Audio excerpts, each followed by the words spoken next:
Today, we're going to be talking about a steady lineup of focal flowers in your growing season because you want to have something big and bold and beautiful for your customers every week of your season. So, we're going to talk about that today. When it comes to having the focal flowers or the bride type flowers for your flower farm in a season, we're talking about things that really draw attention. Okay. Things like peonies, your roses, your lilies, and things like that. You can grow a lot of the little stuff, and most of that comes back and comes back. But I would not want to have a succession that did not have kind of the big bride type flower because, man, when you put them in a bouquet, they just make everything wonderful. And it has it has an increased value. It's worth more money, but it also, people look at that and they're like, okay, yeah, these are good flowers.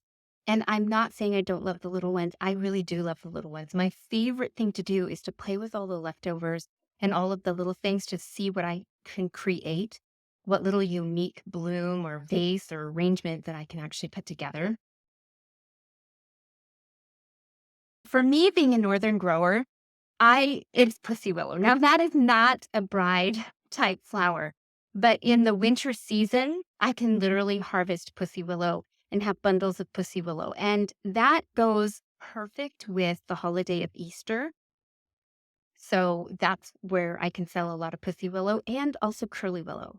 But I would say in my regime of selling flowers, those are kind of the first things that I have to come to market. And then comes the forsythia. So that's a woody. Both of those, all three of those are woody plant materials. So you'll definitely want to have an area of your growing, of your farm or establishment, whether actually, if you had a farm, you would have a woodies area. But it's not wrong, and it's actually perfectly wonderful. And I think a lot of people will start moving towards this, is just incorporating woody material that makes good cut flowers into their landscapes. I mean, that makes all the sense in the world, doesn't it? If you can eat it and you can, harvest it and make bouquets and give bouquets or sell bouquets, that's even better. So then I would have in forsythia. Now, here's the thing about forsythia. It's a beautiful yellow, happy flower in the spring. And when it shows up, I'm happy. By the way, you could have Daphne too, but Daphne, in my opinion, isn't the best cut flower. It doesn't have a good face life.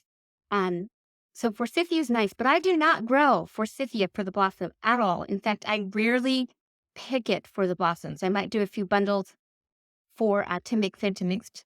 No, I'm not even doing them into mixed bouquets then because I am not forcing tulips. If you were forcing tulips, then forsythia you could mix in with the bundle. But I grow forsythia for the foliage.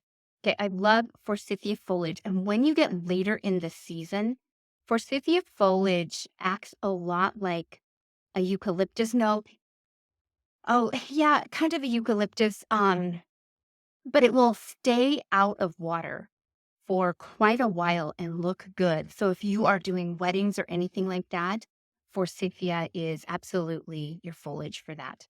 All right, so then we pipe into tulips. And tulips, people always ask, can you make money on tulips? Well, you have to grow them, in my opinion.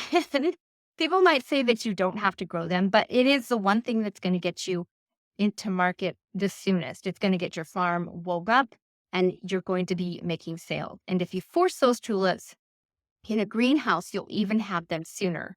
But they'll be the first thing to go. And so if you get like an early tulip and then a mid-season tulip and then a late-season tulip, you have a perfect succession.